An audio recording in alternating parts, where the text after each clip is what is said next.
former director of the Oregon Coast Military Museum in Florence sentenced today for sexually abusing a 15-year-old girl. We spoke with the victim and her mother, who say the sentence he received, which includes no prison time, was not enough.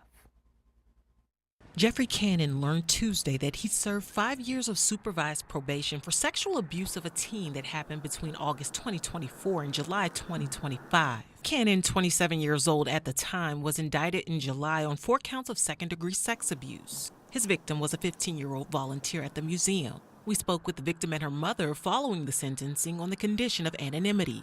The victim's mother says she discovered the abuse while volunteering at the museum herself. She says she went looking for her daughter and found her with Cannon in the museum parking lot. He said, "I'll never betray your trust like that. I'll never break your trust."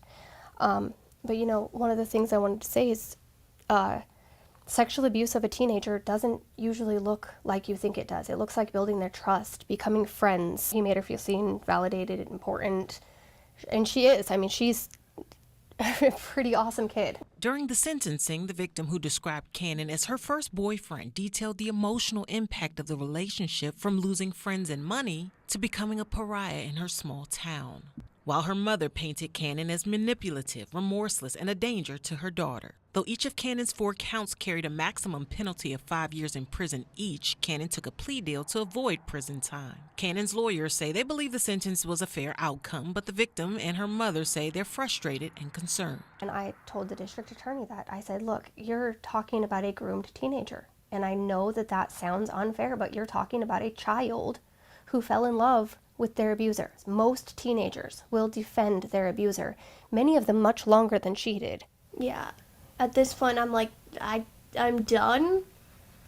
If I could just like erase it, it doesn't exist and we just move on with life, that's what I'd do. Lane County District Attorney Chris Perosa says there were good reasons for negotiations in this case. He says Cannon's lack of prior criminal history could have led to less supervised probation time, combined with prison time, if a plea deal was not offered. Perosa said via email, quote, "We wanted both additional time for supervised probation over Mr. Cannon and the ability to significantly penalize him if he violates his probation."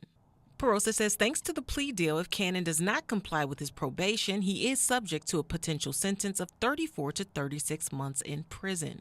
As part of the plea deal, Cannon must undergo sex offender treatment and have no contact with minors. While taking the stand Tuesday, Cannon said he regretted his actions and the impact they had on the victim, her family, and the community.